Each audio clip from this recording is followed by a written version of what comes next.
Yo! What's up, everybody? This is my Stranger Things intro theme, I feel like.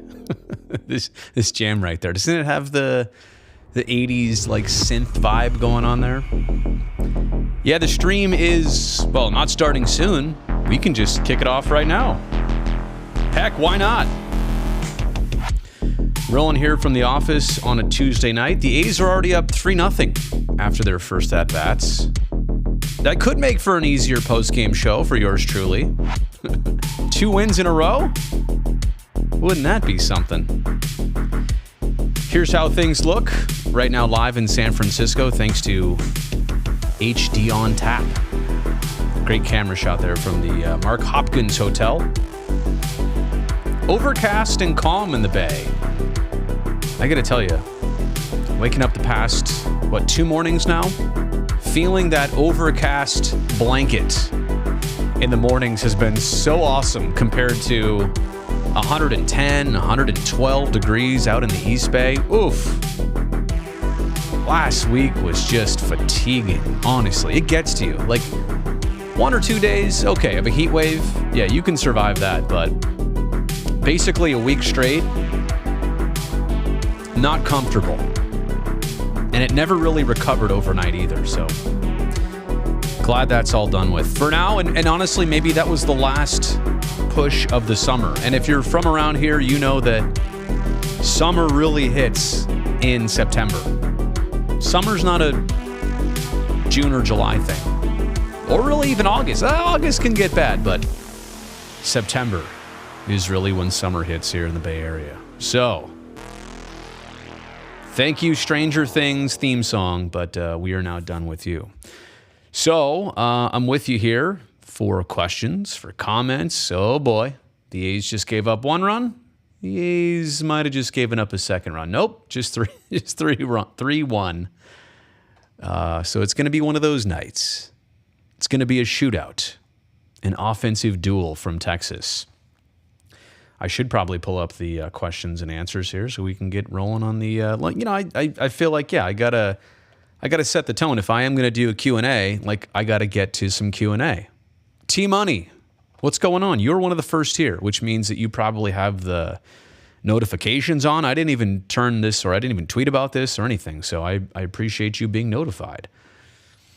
Charles, once again, wanting to know if there are any San Jose Sharks fans in Monroe, Louisiana. I don't know the question, or I don't know the answer to that, Charles, but if there is, this is a good way to find out, right?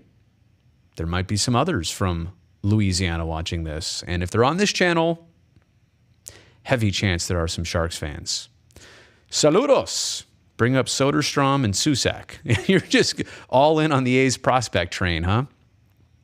It's an interesting situation, right, down the stretch. If you've got opportunities and the minor league season is set to be all done, and do you give them a taste? I don't know. I guess it's all dependent on, what's the purpose, what's the point of bringing up certain players, right? Like, are you going to put them through the paces? You're going to give them a little taste of it? Do you want them to just extend their season? What are you trying to get out of it? Believe it or not, they don't just call up players on a whim, and they don't just call up players to say, well, we'll see what happens. Each player is called up with a very specific purpose and a goal that the team has in mind. Obviously, the player has some things they'd like to accomplish on a call-up, so I'm all for it if there is a specific intent. If it's just for the sake of the fans seeing those players, I don't know if that's the most, what's the right word I'm looking for here? The sensible way about it. Would the A's still be in the American League if they go to Las Vegas? Cobra, I think the answer to that's probably yes.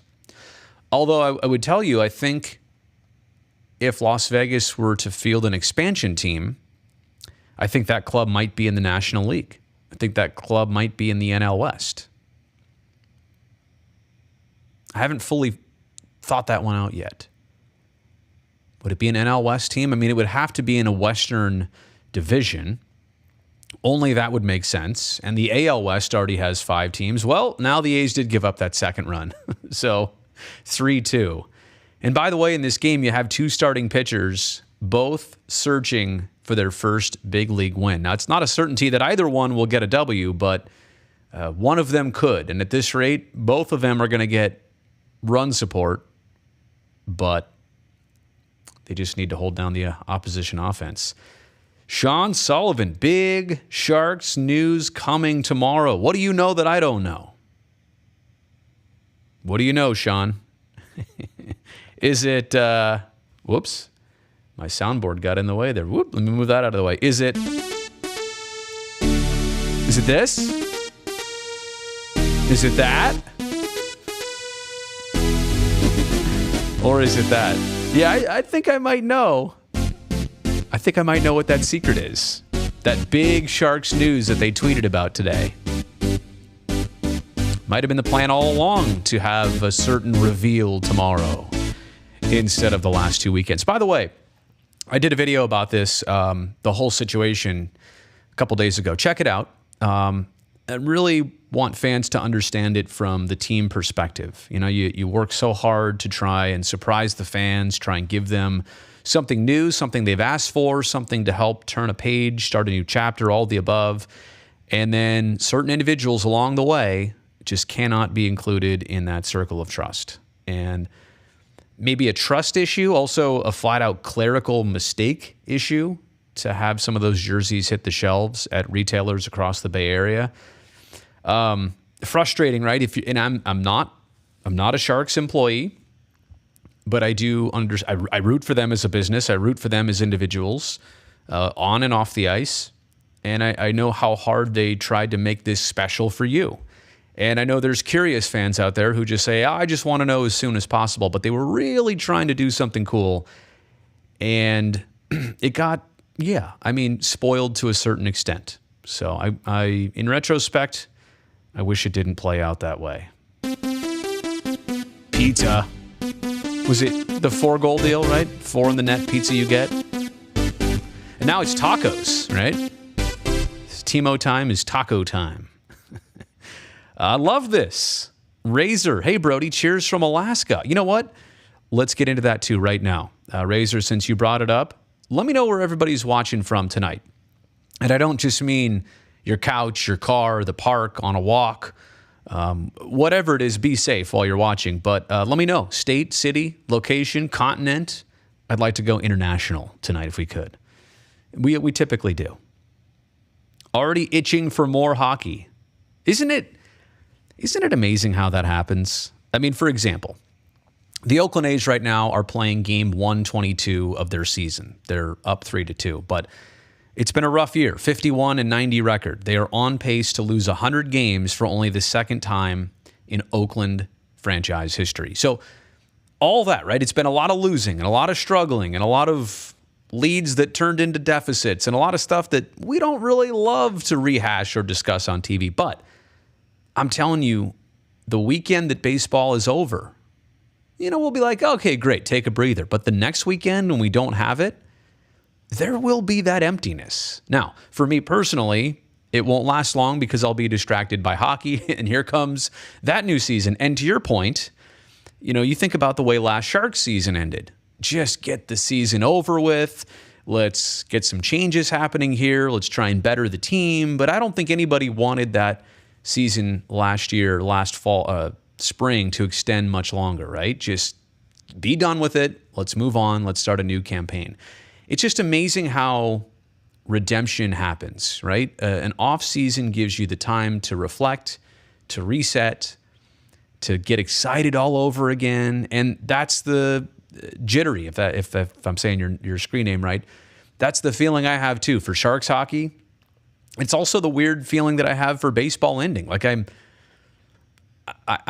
seeing the light at the end of the tunnel, and I do need a breather from this stuff. And it has been a daunting season, one like any other before, in a negative way. But I'll miss it, and I'll really miss it when it comes time for January, the start of February. We'll talk about spring training, the smell of grass, the sound of bats and gloves and baseballs, and so the cycle of sports. It's amazing. By the end of it, you get in the routine, you miss the routine, then you're away from it, and then you start to build up that that interest for it all over again. So that's how it works. Casey, what's up, buddy?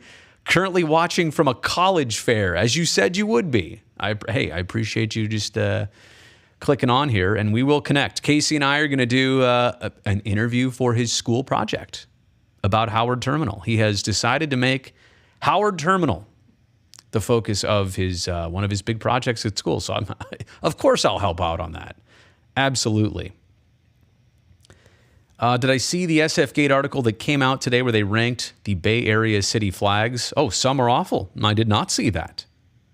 To be perfectly honest, I don't know that I could name, or not name, but I don't know. Well, actually, if you showed me and asked me to identify them, I couldn't name, unless it said it on there, which city flag looks like what. I didn't even realize cities had flags. I mean, Oakland, San Francisco, San Jose, I think I've seen those flags. But all the other smaller cities, not even aware of them. Best MLB ballparks that I've been in. You know, I did a video on this, I want to say 2 years ago. And it actually remains one of the more popular ones here on the channel, believe it or not. If I had to kind of go down the list, Camden Yards, still very special. Just the first of the breed, you know, the throwback and the brick and the warehouse, and they keep it up to an exceptional degree. So even here today, it kind of has that that it factor to it. Sorry, I was just changing some microphone settings here. I was just noticing something's a little bit wonky with my microphone. I think it's fixed now. Camden Yards definitely up there. Should I go east to west here? I'm trying to figure out how I should explain myself. Also, where is there it is. T-Mobile Park, formerly Safeco Field in Seattle. That's another great one. Different, right? It's a dome technically, but not really. It's more like a carport. Has a roof that retracts, but also has some walls that are kind of missing. So you feel more outside than inside. But great park, good location. Coors Field is awesome. Petco Park, beautiful, highly recommended. Wrigley and Fenway, in their own right, are historical monuments and should never, ever, ever be touched. They should only be improved like they just were. PNC Park, ooh, that's another one. And that one, I've been to Oracle Park a ton here in the Bay Area. It's one of the best. Granted, you see the Oakland on my shirt. I'm big enough to admit what is the truth. Oracle is top 3. It definitely is. And PNC is very much a carbon copy of it. So if you ever get to Pittsburgh, overrated sports town, I would say that one is on the list too. Trying to think of some other ones that I just really recommend. I mean, Dodger Stadium's got some cool, like, Disneyland feel to it. It's old. I think it's the 3rd oldest in baseball, but it's also got, that real clean aspect, maintained feel to it. Great view. What else? I guess I probably touched on Target Field. I have not been to. I've heard it's great. So I don't want to make it seem like I've seen every single one of them. I've seen most. And honestly, we're at the point now where there's not bad ballparks to go to. I'm saying that, and I realize some people would consider the Coliseum that. It's just a high standard across the league. It really is. Riley, glad to have you here. Do I also cover horse racing at Golden Gate Fields or Cal Expo? I do not. Carl, hey, cheers from the dive bar. Carl, it's good to have you here on the stream. It's been a while, and we talked, was that earlier this baseball season? I can't remember when that was, but good to see you here. Gosh, your comment was 10 minutes ago, and now I have the ability to look at... I have a problem here. When I get into the live chat, I get behind sometimes, and you can see that, so I'm going to fight my way through it here. Will Kelly Green replace the Hunter Green soon? Oh, it's funny. Everything everybody's commenting on, I have a video on that. It's here on my channel. It was from a couple months ago. There are some renderings that somebody did, and I'm telling you, you could do A's jerseys and basically get rid of the dark green, the Hunter Green, and do all Kelly Green, and they look fantastic. They really do. So that's something to, definitely something to pay attention to for the future of the franchise. Maybe when they move, maybe that would be a, kind of a statement of the time. I would like to see that. I don't know, though. What have the A's ever changed on their current home and road jerseys? They don't. They go decades without making any type of changes. Not even minor changes. Do I think Montreal will get expansion Major League Baseball in the future?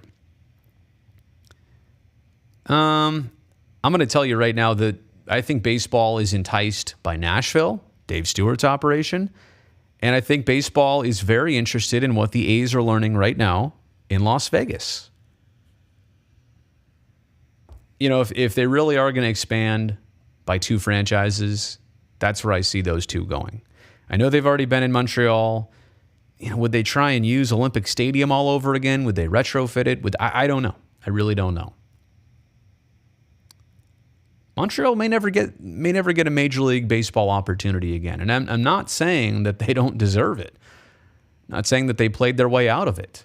It's just that there are some other pressing locations that are maybe more intriguing to baseball than Montreal. Fair or not. Don't get mad at the messenger here.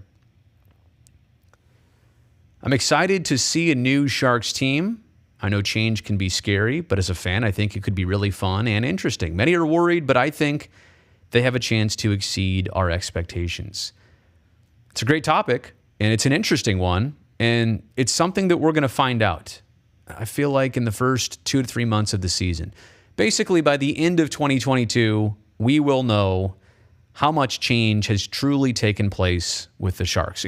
How much effect of change has taken place. Because in terms of change, new GM, new head coach, a lot of new people in the hockey operations side of things, not to mention new jerseys, they say, new scoreboard, new home for the minor league team. That there are so many different things about this season, which inherently makes it exciting.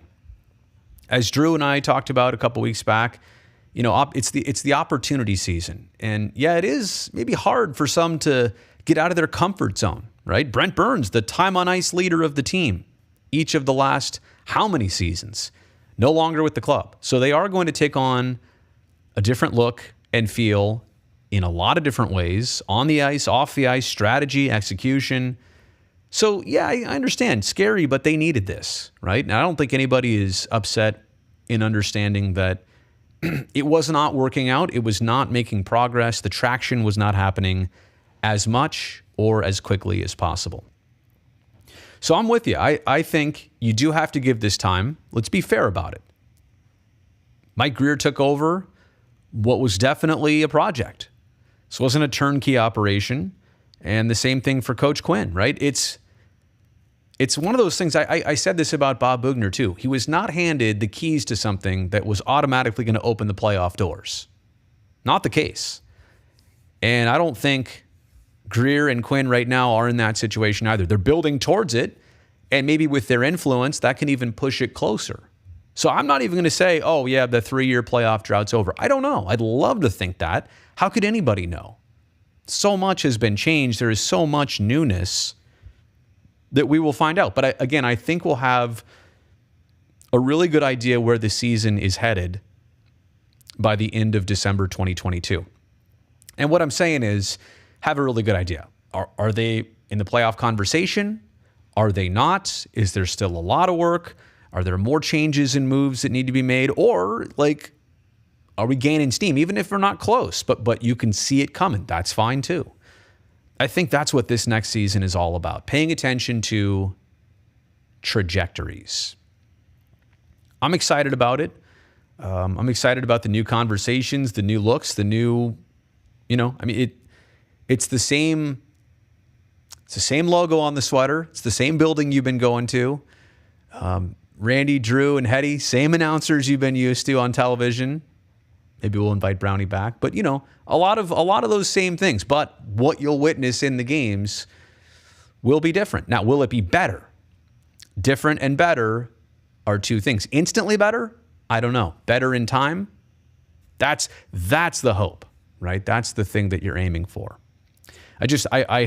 My concern is that some people will pay attention for October, and even if it's just a mediocre month, it's a 500 hockey month, that's not good enough. You didn't make all the right changes. Well, you got to give it a little bit of time here, right?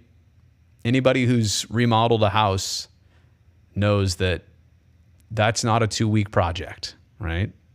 Takes a little bit of time. Sean is mentioning the 365 event at Tech CU tomorrow. The beautiful Tech CU arena. Super thumbs up to Brazil and company. And then a lot of weird emojis. And the. Hopefully I don't have any food in my teeth when I do that. That would be really bad. Go San Francisco 49ers from Monroe, Louisiana. GEAUX, go. That's fine. The uniforms we had were just fine. I don't know if you're talking Sharks or A's. Oh, this is how far behind I am. Where's everybody watching from? This is awesome. San Diego, Yuma, Arizona, Indianapolis. Oh, Ian's on a bike ride in Portland? See, this is what I'm talking about. Be safe. Put that phone on the handlebar. Wear your helmet and keep your head up. Listen. Don't watch. Just listen. What would be my reaction if Marc-Andre Fleury became a Shark? I mean, the balance that exists right now between Reimer and Kähkönen, it's the established veteran, it's the up-and-comer. Do you want to go with two veterans like that? Do you want to go with Reimer and Fleury? Or would it be Fleury and Kähkönen? How would you... It depends. Is Marc-Andre Fleury your number one? How would that work? Yeah, I mean, there's things that are probably obvious. There are things that are questions. Interesting hypothetical. Cheers from Sacramento. Grew up in San Jose, but housing prices moved me out here. You know what? I sympathize. I get it. Not fun, not fair, and no disrespect to Sac, not at all. It's just that things are ridiculous in the Bay Area in terms of prices and housing costs and just opportunity, right? People, you literally have to stock open houses, and yeah, it's messy. Stratford PEI, East Coast. What do I think of Carlson being traded by the Sharks to shake up team identity? But would it though? I mean, did the Burns move not do that? I mean, are you just saying you need more shakeup, or are you saying I need more cap space? I know what it accomplishes in terms of, the financials, but I've always said too, I think that the Sharks are deepest right now on the blue line. Players that have come up, players that are in their pipeline. And that's weird, right? Usually a lot of teams have the opposite problem. They've got enough forwards that can play. They can fill out a lineup up front, but D-man wise, they're in trouble. Because it's really hard to have somebody that's plug and play, solid, reliable, that you can throw in there on a pair and fit and be quiet, right? And it's weird. A lot of defensemen have quiet games because they didn't score, they weren't, a secondary assister, but they're so shut down and they're so good, that's why they're quiet. You didn't mention their name because they didn't make a lot of mistakes out there. And the Sharks have brought up a lot of those players defensively in the last couple of years. So I'm just going to say, I understand, I think the Sharks, their ability to make more moves on the blue line, probably than up front. Up front, they're just not, the pieces aren't there. Well, I take it back. The pieces are there to trade, right? But they are so much shorter up front in depth than they are on the blue line. So I'm not running with this. I hear what you're saying. I don't know that it achieves the whole shakeup that you'd be looking for, but at the same respect, that is where the Sharks are deepest. Checking in from Canada, Marty. I appreciate that. For the most part, A's have been competitive. Yeah, if you're saying this year, Jesus, no, not this year. But you know what? In the last, you basically look at the last 10 years. It's a perfect cross-section. Like 2012, they came out of nowhere. Won the West on the final day of the season. 2013, they won the AL West by a landslide. 2014, they ran into some trouble. Best record in baseball at the All-Star break. Then in the second half, they did the opposite of what they normally do. They just slid right off the table. And that Cespedes for John Lester trade, that didn't work out. The A's lost their wild card game in 13 innings, 12 innings, something like that, to the Kansas City Royals, like 14-11 or 12-10. It was a barn burner. So 2012, 13, 14, overall, really good seasons. 15, 16, 17, they hit the skids, and it was rough. And there was a lot of cycling through, and obviously the trades that led to some more players coming up. But 17 starts in kind of a mediocre fashion. But the second half of 17, you call up Olsen, you call up Chapman, you get Chad Pinder in there. Ryan Healy came and went, but all of a sudden you're building towards something. Then 2018, Chris Davis goes off again, and you win 97 games. 2019, that same group only gets better. They add Laureano and some pitching, and Manaya's out there. And then Bassett is starting to emerge. 97 wins again. And then 2020 happens, shortened season. Unfortunate. The A's win the equivalent of 97 games, of 36 wins, I think. 36 and 24 then? Would that have been the right record? 60-game season? Would that be right? I guess that would be right. So let's see. And then go to the playoffs, advance around. They beat the White Sox in a series, and then the Astros just out-homer them in a home run derby down in L.A. And then 2021, man, they were on the right track for most of last year. August of last year, they just started to tumble. Injuries, suspensions. Bassett got hit in the face with that comebacker. It all fell apart very quickly. And so unfortunately, it unraveled last year. So overall, yeah, for the most part, the A's have been very competitive in the last decade. They've been very, very interesting in the last 10 years. Joey's going to Coors Field next week. Enjoy. Look for that big purple line up there. That's the mile mark on the seats of the third deck. What's my dream job that I haven't done? I think I'd like to be an actual bat boy during the game. And I don't mean like ball boy down the left field line or work in the clubhouse as I've done. I mean like I want to go grab the bat after somebody hits with it, bring it back to the dugout, put it back in the bat rack. You know, like I want to go give the umpires some baseballs. I would love to. Got to talk to Mark Kotze about this. Wonder if I can make this happen. I had talked to Bomel about this years ago, but it never just got busy. And then they got good, and I didn't want to. Maybe, you know, like, could I get out there and do it? I'd also, selfishly, like to try being a cameraman for a game, like run the center field camera. I think that might be interesting. And they'd have to have a real camera person next to me so they could get the shot. But I could do like all the replays and just see if I could work that camera. See if you could know if I'm doing it right. I have obviously worked a camera before in my life. I put both of these bad boys up. I do work in TV. I've got a little bit of an idea of what I'm doing here, but sports camera person. Coliseum is a jewel. You know what, Eddie? To those of us who grew up there, learned baseball there, it is. It's a tarnished jewel. Like it missed its opportunity in the 80s and in the 90s to get refurbished and updated and upgraded. Instead of making it more baseball, they made it more football. And then that's the stadium that exists. You know, that's the one now that is beyond fixing up. So. Good evening, Puck Guy. Wondering who is covering the two Sharks games in Prague.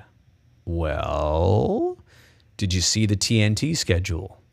Did you see the ESPN schedule? Were any of those games on there? By a matter of deduction, I don't know I don't know what I can say or what I can't say. Oh, but before that happens,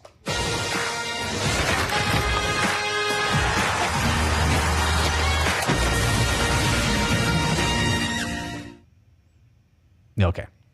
Actually, I don't know anything for sure yet, but my educated guess would tell me that they'll be on television somewhere. And you know the theme song, so you know what I'm talking about. I'm going to say it without saying it. If it is, in fact, me and Dr. Brown, the good Dr. Brown, we will not be broadcasting from the Czech Republic. We'll be broadcasting from a green screen with the Czech Republic in the background. Maybe that's how it'll go. I should have let that play to the very end. So it goes dun dun dun dun dun. Now that little tune reminds me of winter right there. We're not at winter yet. It's only September 13th. We haven't even touched October or Halloween yet, but that feels like the winter to me. Kelly Green and the semi-dark gold color look are awesome. I agree. Totally agree. To avoid a Marlins-style stadium/payroll issue, should Oakland put financial disclosure and payroll commitments in the language for the new ballpark? Well, let me just address the second part of it.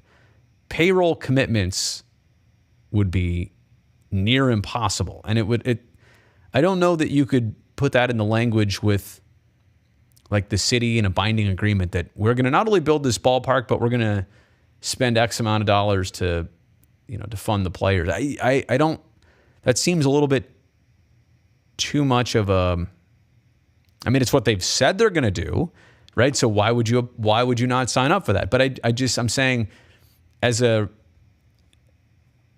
business owner, and what if you were to ever sell the team and it had those terms tied to it? Like that's too limiting. It tells you how to run your business too much. Granted, that's what the A's have said is their objective to do. But anyway, let's go back to the first part, because actually you do make a good point on that part. The financial part of it, the disclosure, I think if you're referring to the fact that, the A's could be the backstop for the project, that the A's could be, responsible for cost overruns or, not making sure that the city or the county never have their general fund tapped into. I understand that. And I understand that's why the city they've already said, one council member in particular, Dan Kolb, has already said that will be asked for, no question. So in the negotiation, I'm sure that is being discussed. And I don't know if it's a sticking point or a main point. I have no clue, but I know that's going to be out there. So to your point, one of those two things likely to be pushed and likely to happen if this does happen. The other part about it, the payroll commitments, I don't know. That doesn't seem like a total good business practice, but I don't know. LaGrange, California. I still got to look that up. I can't remember where that's at. Oh, Puck Guy, you've got an A's City Connect concept for me? I'd love to see that. Hopefully you saw my tweet on the Oracle Arena situation. I don't specifically remember it, but there were a lot of people getting after me about that today. Check out my latest video. What do you think Oakland Arena should be in hypothetically 5 years? People have mentioned a WNBA team. I think that'd be great for the Bay Area. We're overdue for that. The city of Oakland would be a great host. However, an arena that seats almost 20,000 just does not seem like the optimal platform or venue for that to be a long-term home. I mean, great. If you want to bring them in and they could play a year or two there, but I think a permanent, more intimate home would be, it's what the San Jose Barracuda are doing. They should be the model of that idea. Build something to suit your size, to suit your average attendance, and then gain from it, prosper from it. Dominic thinks the A's ownership will sell the team and start an expansion franchise in Las Vegas. Dominic, I've heard a bunch of different scenarios, move the A's to Las Vegas and then expand in Oakland? Or first off, at this point, I feel like with the last couple of years of everything in life, nothing would surprise me anymore. But I think we're also getting to a certain degree of like craziness. That's just a lot, right? That's just a lot to happen. So I don't think it goes that way. Again, let me preface everything by saying nothing is impossible anymore here in 2022, but I think that one's a bit of a stretch. What if Howard Terminal is a repeat of Lone Depot Park and the A's continue to struggle with attendance just like now?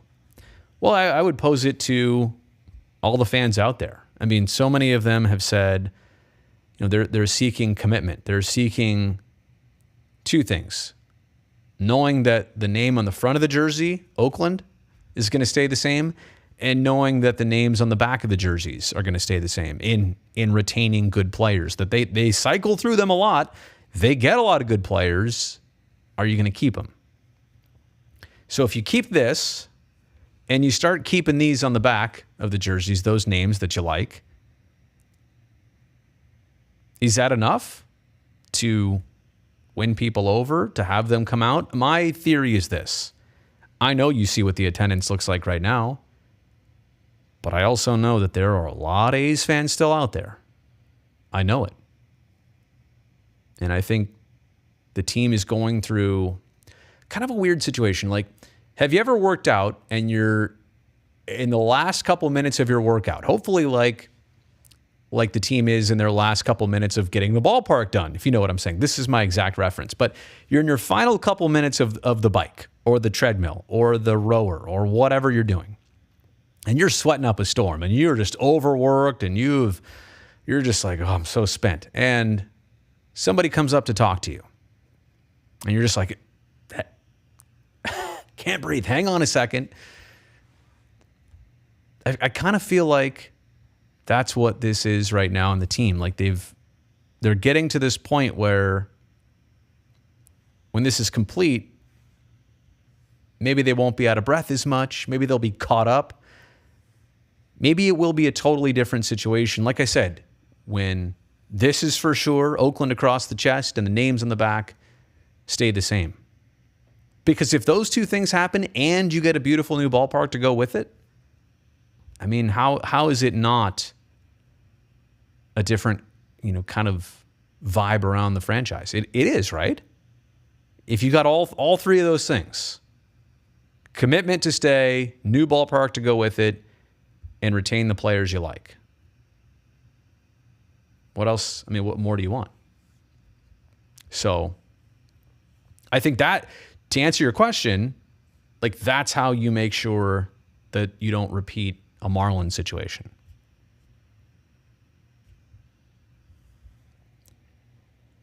Ed in Indiana. Have I been to all 30 stadiums in one season? I have not. I've not even been to all the stadiums because there's been a couple new ones, and I've not obviously traveled in a couple years. And so it's not a tarnished jewel. It's a jewel. Hey, look, it's not perfect, right? But let me say this. I'm okay with me saying it's not perfect, and I'm okay if you grew up there and you've been there all your life. If you say that's fine. So I only want people to talk realistically about it when it's theirs. It's like you don't talk bad about somebody else's house. You talk bad about your own house. Pucka, you're trying to get this and this. What would you do with those? Pucka, what would you do with? Would this be like your lullaby? Go to sleep, Pucka. Sleep, sleep. Go to bed, Eric. Go to bed. I'm just making this up. What would you do with these songs?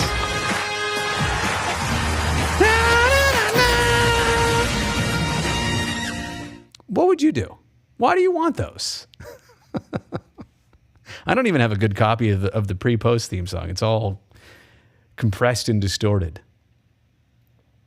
Tony says, Brody, you'd be a good or you'd be good at play-by-play, side commentary or commentator. I can't even read apparently, or color comments. Not blue comedy, of course, but sports should involve comedy in the interpretation of the game. Comic relief as we lose.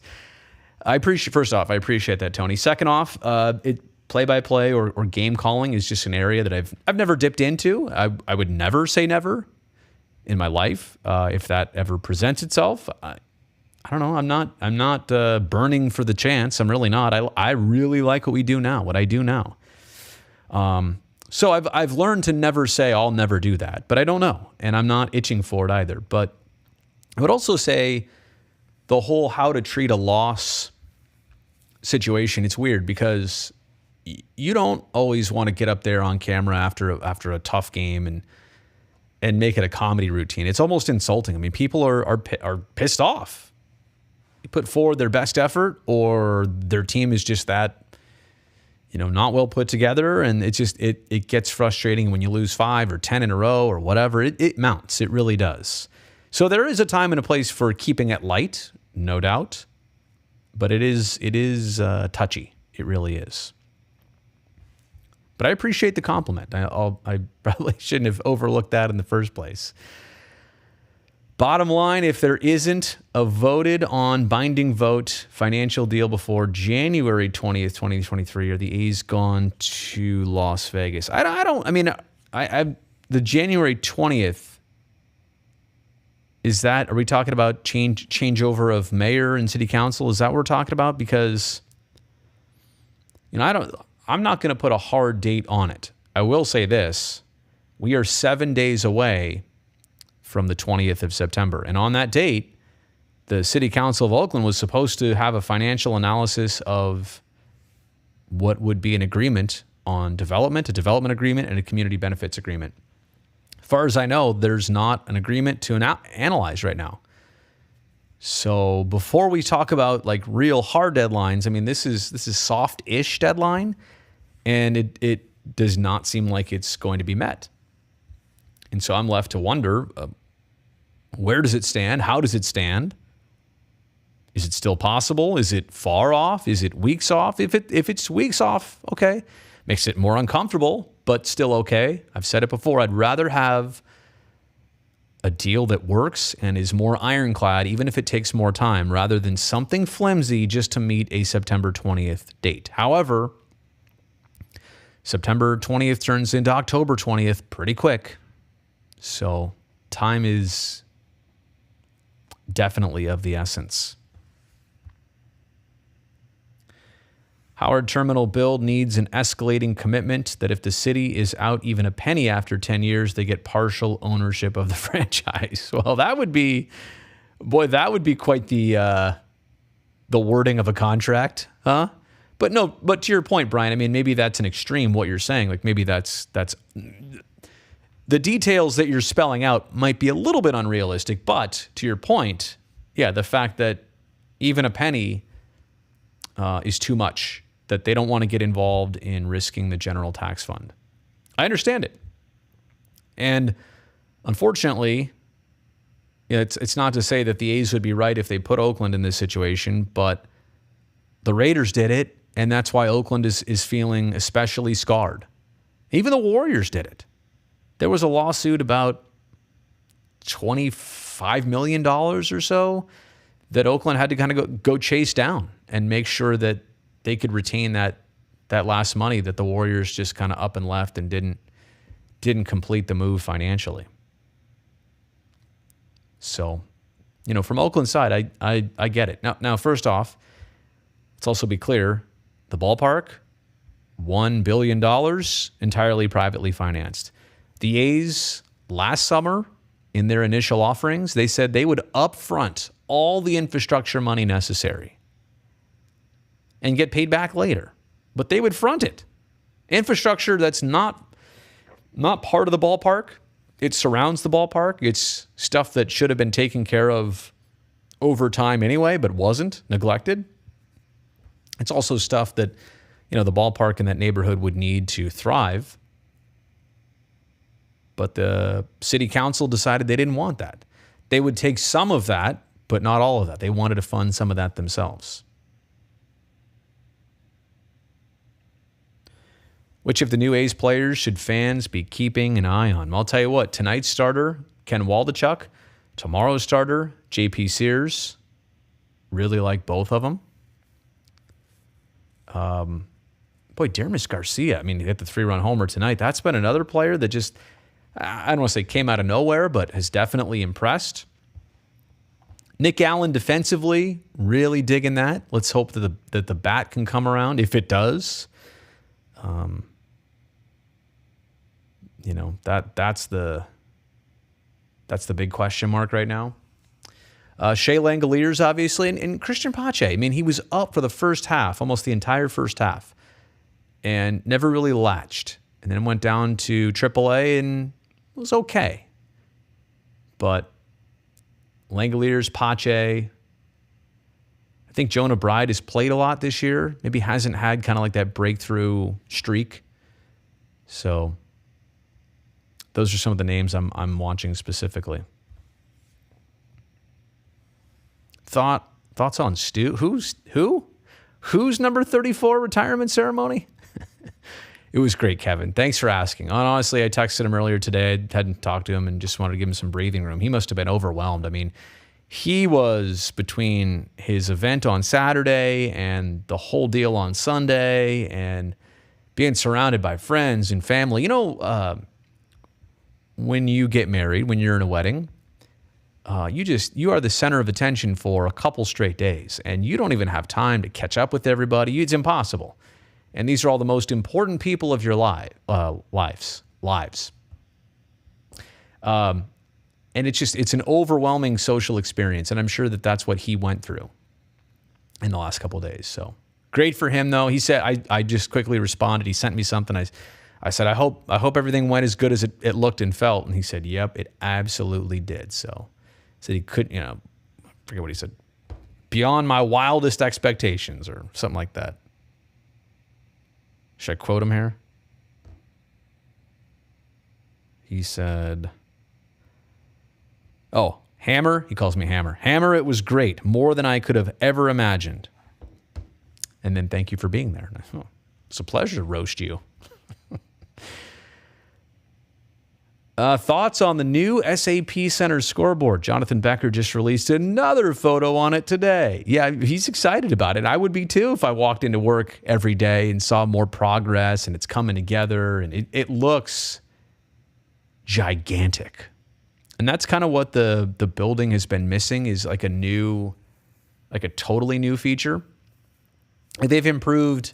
Like one year, I think the sound system got a lot better. I mean, I remember when they put in the last scoreboard, and that was the Generation 2 scoreboard, and that was a big deal. But again, even then, it's been 12, 13, 14 years probably since that was like 2007 or 8. So yeah, it's been 15 years essentially. So it's been a while that they really did anything major that you could tell. I mean, they totally re-engineered the ice system a couple years ago. They did all those LED lights in the seats. So again, significant, but this is like, boom, you can't miss this when you walk in. Looks huge. I'm sure it's going to be of tremendous resolution and all the bells and whistles and the LED ribbons that go along with it. So yeah, I got to tell you, Brutus, this is one of those things where, teams that don't care, they don't do this. Sharks care. Like they kind of feel maybe they've taken some lumps and, team is struggling and attendance has dipped and they rode it at the top for so long. Full houses, playoff teams, exciting stuff every year. And I know, didn't win the Stanley Cup yet, but literally doing it for 15 plus years or whatever. And mostly the 2010s. Most of the 2010s were, right at the very top. So I can appreciate the fact that they are doing everything and whatever they can to kind of recapture that. And a new scoreboard and new jerseys, are those going to win games for the Sharks this year? Those two things, they do not impact the actual game, but they do the experience, they do the feel, the look, the feel. and the fan perspective. All right, we'll do a couple more here. Did I ever find that Silver Spoons clip with Stu? I did. I did not. But you know what? Gotta get on those YouTubes. I really do. Caker girl. I'm doing great. I look forward to seeing you in Sharks Night Shift. I got some new features coming for that. Oh, how about that? The A's going up 6-2. Big knock by Christian Pache driving in some runs. All right. Here we go. The next reverse retro jersey is going to be a Golden Seals throwback. That'd be pretty cool. Now, you got to do the whole color scheme with it, right? That like goldish and like has that sea foam. It's not teal. Like the Seals had a weird like greenish color. And I know some people say, yeah, it's like green and gold, but was it though? It seemed like, or maybe all the photos and images I've seen have faded so much that they don't like, this is green and gold. Let's try and find a really good picture of this. Let's try and find, I guess, yeah. See, maybe it's just my, maybe it's my perception. I'll be honest. Maybe I got this one kind of wrong. I mean, so here's somebody with a mock-up. Oh, 6? They use number 6? How dare they do that? Aesthetics. Let's open up this here. Come on, just make it bigger. See, now that would be... Boy, that does look pretty slick. Oh, man. Oh, and the white skates. Man, I like that. I don't know exactly, granted, somebody had an image out there recently, but man, look at that. Concept submission. That is really cool looking. That's a good color scheme too, I have to say. I'm not changing. Sharks don't have to change, but that could be an interesting alternate right there. Look at the mitts. See, now is that green and gold? No, that's not green and gold. Is it teal? Yeah. It's more seafoamish, if you ask me. Now, like that, first off, of course I'm going to like green and gold if that's where they go. So here's my question. Back in the day, was this actually the color, or was more like that actually the color? Or was there was a third? What I'm trying to get to here is look at all the different shades of like green and teal in there. Is that green? Like, look at that. Here's an actual photo. So like, tell me what, oh, this is going to be such a small photo. What is that though? Like, look at the mask. Such a beauty. And the Sherwood stick. But it's like, is that green? Is that teal? What is that supposed to be? I've seen variations. But even if the Sharks did something like this, I think this would be awesome. That would be pretty cool. Good look. I like it. I do like it. So I don't know where I was here on the live chat, but I forget the question. I forget the topic. Oh, yeah, it's just the fact that, the next jersey is going to be a Seals throwback. That's awesome. They have not really gone that route in that direction yet. That is an untapped history lesson. Edward saying, well, when are those going to be released? I don't know. I have no clue. Why is Dave Stewart in the mock-up? And why is he wearing number 6, my jersey? Light green with yellow trim. Okay, so light green. Yo, I can't wait to see you at the tank. Likewise. All right. I think I'll do a couple more here, and then I'll be outie. Tomorrow? I don't know. I honestly don't know. I think the reverse retros might come closer to the season for everybody. I think the league wants to do all... didn't they come out with all the reverse retros a couple years ago on the same day? On one day? Can't remember. Seafoam green and yellow. There you go. Can I estimate the Oakland A's population fan base? I mean, in terms of a number, I cannot do that. But in terms of, like a comparison, they could draw exactly what the LA Angels do. Or they could draw what the Seattle Mariners could. Same type of demographic and region and opportunity. So,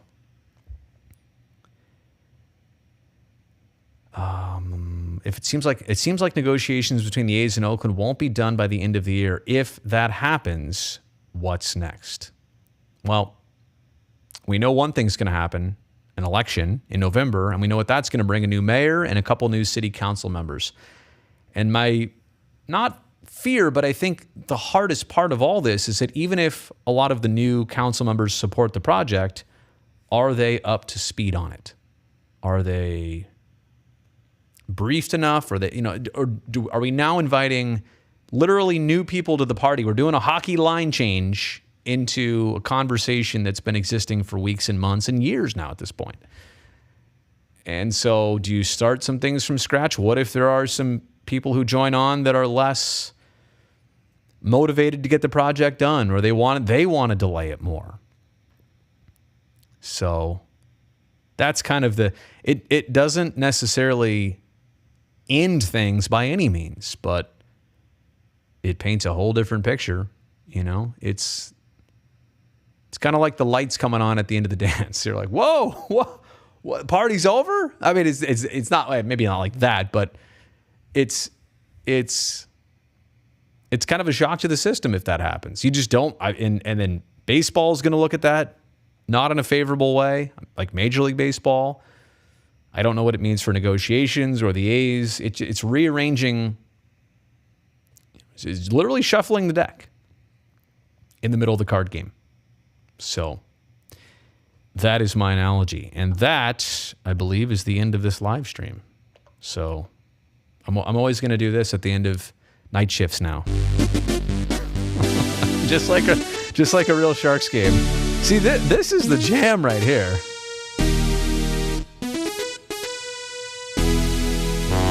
Oh. We scored. I don't want to play the Hey song because I don't want to get in trouble, but that's what comes next. I got to go back to baseball. Baseball is almost 4 full innings in. A's have hit the ball, scored in 2 innings, 6-2 lead. Ken Waldachuk might get that first big league win tonight, and maybe he'll have a pinch hitter. Leading off for the Athletics and playing second base, number 6, Brody, Brazil. Dick Callahan, buddy. Rest in peace, my friend. Okay. I think I will leave it with that. So thanks everybody for being here. I'll give you a little ending to this video here, I think. Somebody said play the Hey song. It's not the theme anymore, and I'll also get busted probably for playing it. Even though it's the full like organ version and not the actual Hey song. Now half my stuff is not loading on here, so. Well, I guess I will leave you with this beautiful shot of San Francisco. All right. Good night, everybody. Thanks for watching. I'll see you later on tonight on television for Post Game Live.